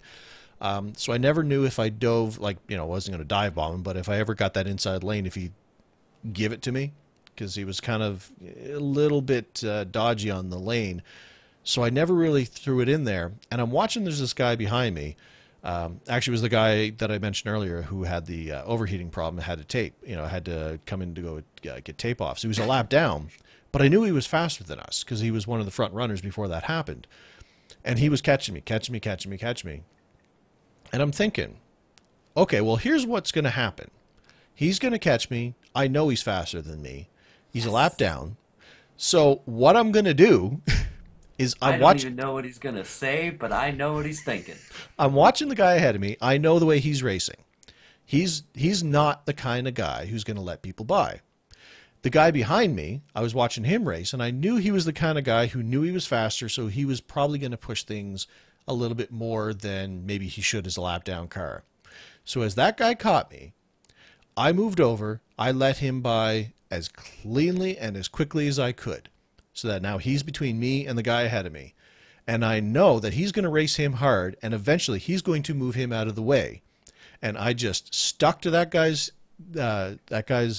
tail, and just lap after lap, just waiting for my opportunity until he got his nose down there, pushed that guy up a little bit, no contact, just pushed him up the track a little bit, followed him through, made the pass, and then just left that guy in the dust. And it, like, as soon as I got by him, it's one of those things where I'm always afraid when I pass somebody that they're just going to pass me back because, oh, what am I doing? So I passed him. And it's like, you know what? I know I'm faster than him. And I just followed that guy. And then by the end of the race, he was like 2 seconds behind me. And it felt like I used that lap guy as a pick because I understood what that guy was doing ahead of me. And I knew what the guy behind me was doing. It's like, I can use this to get by that guy. And it totally worked. And it felt so awesome. This is the 90th show that I've been doing with Trevor. There's an additional 31 that he did by himself. And this is the first time that I want to just high five and hug Trevor and call him a race car driver. Like, that is such a smart move. Like, as soon as he started to say, as soon as he mentioned that guy behind him and him being faster, I instantly knew where he was going with that. Because that is such a race car driver move. And I've done that before as well. So, yay. So, high five. Yeah. So in the end, like I said, start at 14th and ended up finishing 8th. And it was an 8th that I felt like I totally earned that. Like I've had good finishes where, you know what, you wait for attrition or you just try to race clean, and you end up with a decent finish. But like that was an 8th place finish that I felt like I 100% deserved and earned because I went out there and I raced that race, and man, did that feel good at a track that I struggled at. But once it clicked with that control I had of the brake, like I said, I mean, like I was attacking that turn 1 corner like I've never attacked a corner before. Like I just dove it in there and just slammed on those brakes and then just let it off just enough to let me sail out to that wall, and then that felt good. Like, man, that race was fun. Yeah. I can't wait to do California this week. Like I've already done practicing for California because I want to get ready because I want to do that race because like I am having a lot of fun in this Xfinity series. So, Well, good. so I guess that was my experiences. I've taken the podium for a while, but man, that was a race worth talking about for me. I wish I streamed it. See, that's what happens. I actually was talking about this with some of our teammates the other day, how the races that you don't stream end up being your best ones. Mm-hmm. I have that problem too. But anyways, I did Vegas at the RCRL a couple weeks ago. It was kind of an interesting race. This was pre-build, so we didn't have the new build for that one. But it is on my YouTube channel. It was one of those where because I knew it was the last race that I was going to run in the Cup car in that build. I kind of treated it as a don't really give a flip about what's going to happen. Right. Not that I was going to go out there and start wrecking people, Yeah. but just I was going to drive the crap out of the car kind of thing. I was going to like punish the car and be like, "Ha, I'm not going to be using you anytime soon." So, um, take this for being so stupid. I didn't like the previous build of the Cup car, just for the record. I forget where I started, like 12th or something, or 13th maybe. Um, and Actually drove up to fifth. And we had a caution, just one in that race, but it was kind of somewhat early, and that helped me a little bit. But I still kind of drove up to fifth through pretty much most of that. And then um, on the next one, I've kind of that build, and this build probably does too. I haven't had enough time to practice yet, but that build really required you to pace yourself. Like you had to take care of your tires, especially in the Cup car. I don't know about the other cars, but in the Cup car, definitely. And for me, I had never really been in a situation like that at Las Vegas, so I didn't know how to do the best job of saving my tires. Hmm. So on the second green flag run, we had a lot of green flag racing, which is kind of normal there.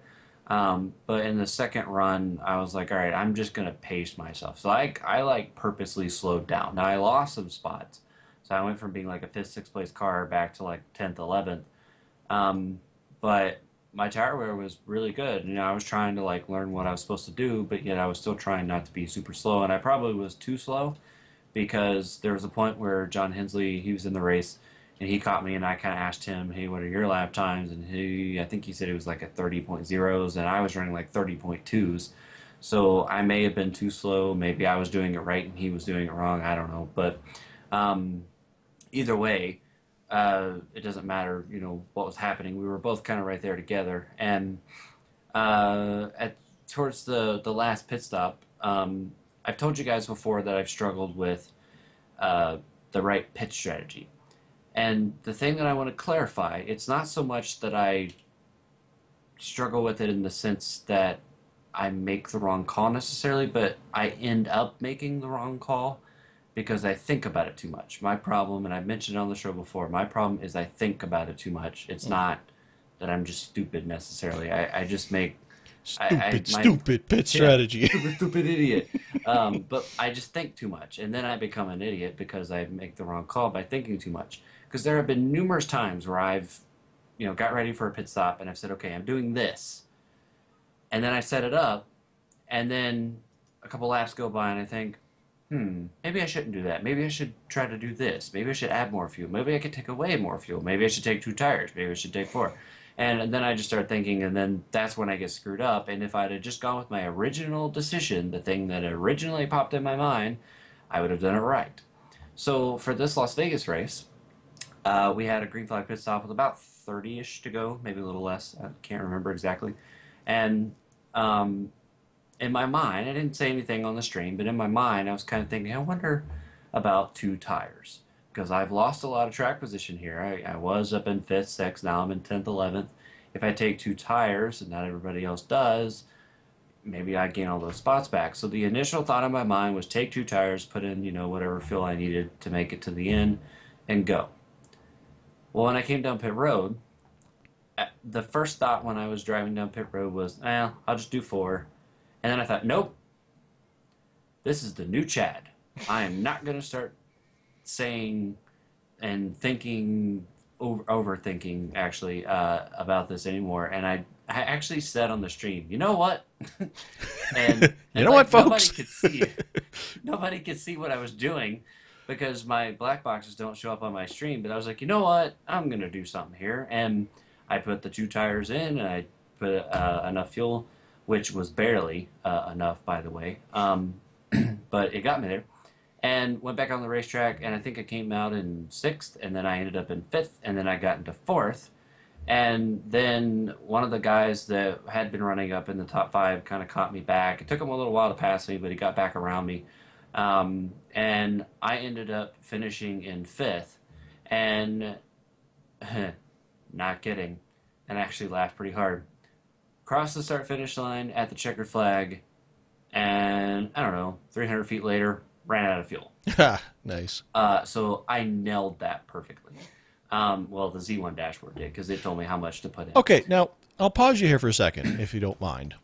On the Z1 dashboard, Mhm. now, technical corner here, it has an option of metric or imperial, which I understand what that means. However, it's showing me pounds of fuel as opposed to gallons, or it'll show me liters, whatever.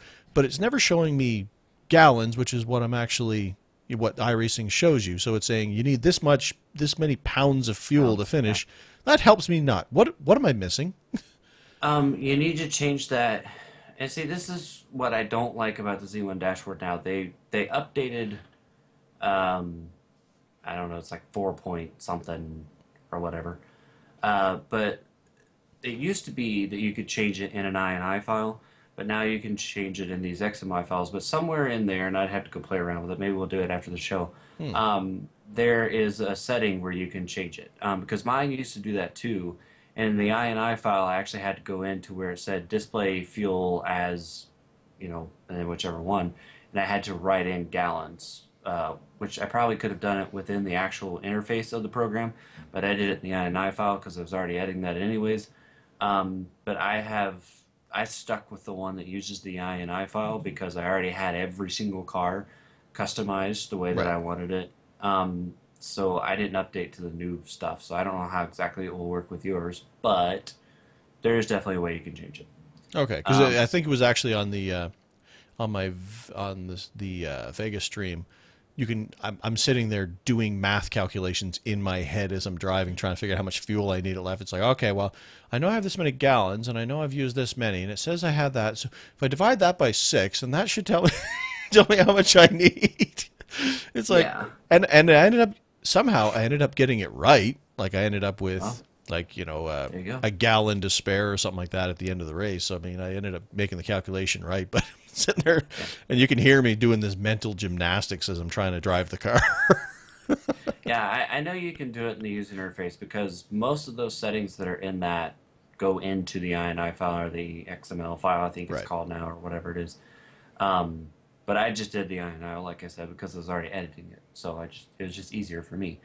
But anyways, so it was cool because I made that decision to take the two tires, which I figured would kind of work, but it's one of those things where you're not sure because sometimes doing two tires really does pay off for you, and sometimes you get screwed because four tires are key. Right. But in that moment, that was the right call. And from where I was when I pitted, which was 11th, I believe. I'd have to go back and look, but I think I was in 11th to come out with fifth. Definitely a gain on that one. So Oh yeah. that was pretty cool. Phoenix, as I kind of already hinted to earlier, did not go so well last night in the RCR, but that's okay. Um, I was actually interested in doing that race because when the new build came out, I ran a couple of laps at Phoenix and the Cup car and thought, oh my gosh, this is the tightest thing ever. They've made this car worse. Because it was already suckage on the whole tight thing. And I was like, great, now it's even worse. And I don't know if I'm going to do this anymore. But then on Saturday night, before Trevor got on, we did all that with the Monza and stuff. I actually got in there and decided to run a few more laps. And I thought, okay, I'm going to be a little bit more serious now. I'm not just be jumping in, to the car. And I actually ran a bunch of laps, probably 50, 60 laps, which is really not that much on a 1 mile track, but yet it is. And got really comfortable with the car. And the new, at least at Phoenix, obviously want to go to some other tracks, but the way the Cup car drove there really started growing on me. I really started liking it and really got comfortable and could still, run a good hot lap, but really had a good race pace. My lap times were really consistent, which is what I've always kind of had is the consistency. But the last couple of builds, that's kind of gone a little away from me. I felt like with the way the car is and my lap times. So in practice, I had a ton of consistency, but I got wrecked in the race, which was just a racing deal. There was a guy that had stayed out with no, and everybody else had pitted. He got passed by a lot of cars. I was trying to get around him, and there were a couple cars behind me. They were all also trying to get around him and me, and we all kind of came together. Had it saved at first, and then totally wiped out and went into the fence. But somehow only took out one car out of all that, which was kind of impressive because I wrecked it from like eighth or ninth, and there was like 25 cars there. So to wreck at that point on a pretty skinny front straightaway at Phoenix and only collect one other car, which wasn't even my fault. The guy was slowing down and he got hit from behind. So I thought that was kind of neat. Made me Yeah. feel a little better Well, yeah, I mean, because Phoenix, like you said, I mean, that's one of those tracks where, especially, well, where was the wreck, did you say? on the front stretch. Okay, yeah, I was gonna say, especially when you're coming out of four, and it gets right skinny there, and then on that front stretch, like that was, yeah. Once cars start wrecking, things usually tend to go real bad there. Yeah. I, So I I missed that I missed a couple wrecks there myself that like I'm watching them come out of there, and it's super easy to get loose and have that rear end come around on you when you come out of four, and I watched it happen a couple times ahead of me and had to avoid it. So that was another thing I was actually proud of. It's like, hey, not only did I do all this stuff, I've had to avoid wrecks to get here. Plus, I did that myself. Came around and I was probably at a good 30-degree angle coming off of four, and saved it without even hitting the wall or losing a position, and then kept going. So there you go. Man, he really is becoming a race car driver. Um, so that was a short night last night, but that's okay. California's next week, and I'm more intrigued about doing these races right now because of the new build. So I hope that California. I don't know how. I didn't even know how long Phoenix was last night. And like we got ready to grid, and I asked John. I was like, "How long is this race, anyways?" I was like, "I don't know," and he was like, it's like just shy of 160 laps." And I was like, "I need an exact number." And he was like 156, and I was like, "Okay," of which I made 12 of them. But I don't know how long California is, but I hope I make the whole race just to get a feel for the new build. right. But yeah, that's pretty much all I did was stuff with Trevor and then that. But as a follow up to something that happened way, way, way, way back, most of you already know, I think. I did end up winning the V8 Supercar Series Division 6 Championship, Woohoo! which is still funny to say. I did not race at Road Atlanta, though, like had mentioned on whatever show that was that I was hoping to, but real life stood in the way and I didn't get to do it. But it didn't matter because I think the guy in second only gained like an extra 6 points on me. So I still won by a good number and got the title. So there's another trophy. You can't yell at me Excellent. now. Well, okay, fine. I get to keep my job. You get to Woohoo! keep your job. You're bringing home some more, some trophies, I guess. So we'll keep you. Yay. So anyways, that's it. Okay.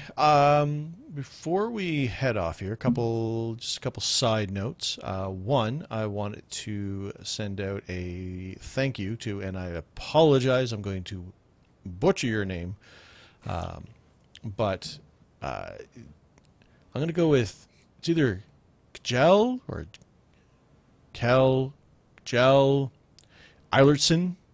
He's from across the pond, so he's a name that I'm not as a Canadian, I'm not expected to say properly. But he heard us talking about Nürburgring there a couple shows ago, and said, "Hey, you know what? I'll hook you up with a game that actually has the actual full ring in it, sort of. It does now, but." And I'm thinking, okay, there's some sort of small indie title or whatever that maybe had it or whatever. It's like, okay. And then he gifts me a copy of Assetto Corsa. I mean, a full released game that just came out, full price. So, big thanks to him for that. So I have had a chance to mess around with that. As it turns out, one thing that it has as an advantage to iRacing is the fact that it has mod support. So people are actually able to make tracks, and you could, import them into the game. They had the normal versions of Nürburgring in there with the the Grand Prix or whatever the two other track layouts that they normally race were in there, but somebody had modded in the full course. They've since actually brought in, officially through one of their DLC packs. But, well, I didn't buy that because, somebody had modded it in already. So I actually got a chance to drive around that track, and I can see why people are pretty excited for it to be coming into iRacing, because like it was like I felt I was on a racetrack, but I was just sightseeing. Like I was driving a windy road, a windy hilly road through the forest, and and as long as it is, that's gonna be fun when it gets to iRacing. So thanks to him for giving me an opportunity to try that out, and like I said, and also mess around with the game itself for a little bit. It's not a competitor to iRacing. It's not what it is. It's not what it's marketing itself as, or at least it shouldn't be. It has AI drivers in there. I didn't do any multiplayer races because why? And it was funny too, because there was a couple things that they have in there that are similar. They had I think it's Silverstone, a track that I've seen in iRacing, and a track that they had. They also had the GT3 versions of the BMW and the McLaren, which two cars that I'm pretty familiar with because we were messing around with those for the 24-hour races. And that was one of the first things that struck me when I was in there. Is I raced the BMW, I raced the McLaren, and as I'm racing them around the same track, I couldn't tell you which one I was in. Like, just from, obviously aesthetically they look different and whatnot, but actually handling and how I had to attack the corners and what I did, I couldn't tell you the difference. And that right there, was just a big aha when it comes to iRacing, because obviously we know, iRacing models as things as realistically as they can. Not saying that a set of course is trying to be that, but the BMW and the McLaren, when we jumped between those two cars, when we changed from the test race to the real 24-hour race, those cars handle really, really differently, in the way that, the amount of brake you have to put in, the weight that you feel in the car. And I did not see that at all in the game. It didn't matter. It's like, oh, okay, it's a corner, I got to slow down, go around it. I didn't have that feedback to car handling. So, that's one thing that iRacing definitely has ahead of it. Again, not knocking the game. It's, I'm sure it's a fun game.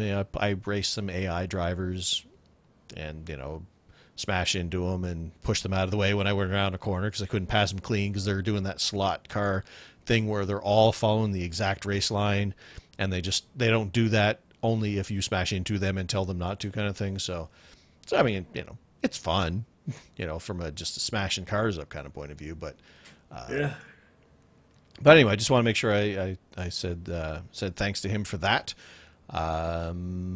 The only other side note, I think we should probably kind of maybe have a show next week. That's a little bit up in the air because I'm traveling again for work, and I'm staying in the middle of a state park in some bed and breakfast because that's the only place that's anywhere near where I'm working. Because I work at power substations and stuff, a lot of the times I end up in some very out-of-the-way places. So I don't know what it's like there. I don't know what the internet's going to be like. I don't know what the rooms are like. Like I said, it is actually kind of a bed and breakfast where people go to on vacation kind of thing. So I don't know if me screaming into a microphone for 2 hours is going to be appreciated. So I'm going to have my stuff with me. We'll see how it goes. So I gotta be honest, I'm gonna be stunned if they even have internet. I checked at the website. They said they do. So, but I don't expect it to be good. So just programming note, we may or may not have a show next week because of my travel. But after I'm done this trip, I'm home for a good long stint. So we'll be back to normal schedule if we don't manage to get a show in next week. Oh, and one other thing was that tomorrow, thanks to everybody who's given me comments over the my little side project that I'm doing with my daughter, Girl Meets Boy Meets World, which you can check out at girlmeetsboymeetsworld.com. Haven't got it in iTunes yet. We've only got 3 episodes done. But a lot of great comments. A lot of people are really enjoying the family aspect. I mean, it's obviously a very different show to this one, but a lot of people are really enjoying that. And we're probably, the plan is to record our fourth episode tomorrow night. And we're going to have a special guest on that show, and I will leave it at that. And it's not Chad. Yeah, So definitely not me. So I I'm would going to have agree with a that, special Jason. guest there. So tune in for that. We don't record those live. I post those later. So keep an eye on my Twitter, and I'll let you know when that show's done and ready for you guys to watch. And I think that's all my personal plugs, thanks, information stuff. I I gotta tell you though, she's a much more funny co-host than I am. Um, She she does. She she's does like to giggle.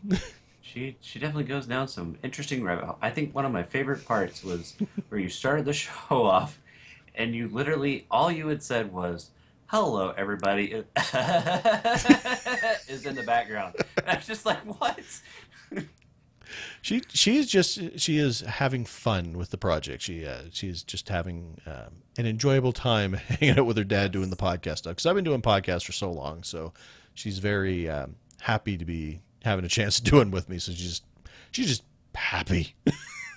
And Boy Meets World is a show that I watched. I don't think I watched all of them, but I have watched a good amount of them. So when you guys are talking about this or about the shows, I kind of remember what you're talking about. Like, oh yeah, I remember that show, but or that particular episode, I guess. Hmm. But I don't know, like that. I don't even really listen because of what you guys talking about. I just listen to you guys talk. Like it's pretty cool, especially with her just laughing hysterically occasionally and. The way that you react to what she does, like if she makes a weird face at you, you're like, "Why are you doing that?" It's just funny. Um, Well, I mean, so and yeah, if you haven't listened the to it, do it. yeah, and the whole Blue Angels story that took on a life of its own. Yeah, Talking about jet aircraft ended up in ballerina ice skating something. I mean, yeah, and there were donkeys on there at one point. I thought, yeah, it's pretty interesting. But another side note to the side notes to the side notes. Of course, not this weekend, but next weekend is the 12 Hours of Sebring. hmm. And of course, that'll be in the GT3 cars, like the BMW GT3, GT3, the Ford, the McLaren, the HPD, which is not really an HP or a GT3 car, but anyways, and then of course the last one being the rough machine.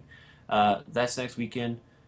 We still have openings for people that listen to the show that might want to race with a show team. The teams are going to be a little bit smaller this time because obviously it's a shorter race, and our teams are going to be way smaller now because like everybody's backing out at the last minute. Well, it's not really the last minute, but anyways. If you want to join in on that, of course, we have forums that you can join. So send us a tweet, email, whatever. We'll kind of get you hooked up with that. But of course, you only have a little over a week. So, and by the time most of you listen to this, you may have a week. So get on it if you want to participate with us, at least. Yes. Sadly, I won't be able to participate in that race just because of I'm going to be, well, again, on a trip all next week. I won't be coming back until late Friday night, um, and then I've got some family stuff going on Saturday, so I won't be able to make it for this endurance race, but hopefully I'll be able to make the next one because those are a blast. Yes. So I don't see why I can't make it to this point. So hopefully somebody will race with me. Preferably somebody that's going to put us in victory lane because I'm not going to be doing that. But anyways, I wanted to throw that back out there, and then also there was something else I wanted to mention that just slipped my mind. Oh, we got a new team logo for our team. Oh yes, I forgot about that. Thank you. Yes, John Hensley was kind enough to paint up. Well, I don't know if you really call that painting, but to do up a new logo for our race team, of course, iRacing Day Motorsports, and that is on the Twitter, which is IRTM Team. If you want to check it out, it's pretty spiffy. There was a lot of back and forth between me and Trevor and John, as to which one would work and not work. And I think even Brianna had a say so on that one, if I Yep. I understand asked her correctly. opinion. So there were like a four people thing going on here. But anyways, so just wanted to toss that out there. It's a pretty cool logo if you want to check it out. And we'll make Trevor put it in the show notes because he loves doing that. I do. I eventually got stuff in the show notes last week. I eventually, when I posted, or last show, it got so late when I was posted the show. It's like, all right, here's the show. I'll put the links in later because I got to go to bed. Yeah. So, speaking of going to bed, let's sign off. Indeed. That sounds like a great idea. I think we've been speaking long enough, but we missed a week, and there was a lot of stuff that went on this week. So, Yeah. plus you got to hear Trevor talk all excited about racing, and that doesn't happen that often. So, Trevor is Hey, Trevor. finally a race car driver for reals. But And with all, gloves and a helmet. with all that being said, that will about do it for this week. Big thanks to all of you out there for listening. We really, really, really do appreciate it, and we just love all the interactions and stuff that we have with you guys through the various means. So please keep it up. Remember that the show is available for download on iTunes and Zune under the podcast section, where we would really appreciate a review to help us get the word out if you haven't done so already. The show is also available on YouTube and Twitch at Ratface Productions and mirrored over on Chad's channel, which is It's Chadlac. You can check out the website for information, archives, links, and, of course, the polls we mentioned on the show. And we're about halfway through the month, so make sure you go over there and vote on that poll, which I haven't done yet because I forgot to check to see what my answer actually was. And you can check all of that out over at our website, which is iRacingTodayRadio.com. Give the show a like on Facebook if you feel so inclined by searching, of course, for the iRacing Today Radio Show. And follow us on Twitter, which is probably the most important thing of all of that, because that's where we have most of our interactions and letting you know when the show's coming up and all that good stuff and when we're going to be racing and streaming. I'm over at iRacing Today, and Chad is over at It's Chadillac. Now you can email any questions, comments, polls, suggestions that you may have, and I'm pretty sure every single poll question we've done in 2015 has been from a listener. So thank you guys for that. Let's keep the streak going. But anyways, you can send those to feedback at iRacingTodayRadio.com, or you can go to our contact page on the website that Trevor mentioned a minute ago. But feel free to add myself and the new race car driver Trevor over there as friends on the iRacing.com members website, so that if you see us online and want to come get beat by Trevor, apparently, you can come do that. But if you're not on iRacing and you're thinking about joining, and then then you end up doing it, to make this sentence correct, please refer Trevor or myself in the referral box when you're signing up. And you can enter Trevor's email address, ratface@gmail.com, or you can enter mine, because nobody's done that yet, and I'm really getting disappointed here, which is iracinglegend@gmail.com. And a side note to that, I was going to say thank you very much for those who did do the referrals with me, because when the Tundra came out and Monza came up, it did not cost me a dime because I had money sitting in there from the referrals. So I was able to actually just pick those up and not hit my credit card at all. So thank you very much for doing for referring me like that. I appreciate it. Yes. So, until possibly next week, if not, then the week after, ladies and gentlemen, remember that the race is rarely won in the first turn. But it is often lost there. Good night, everybody.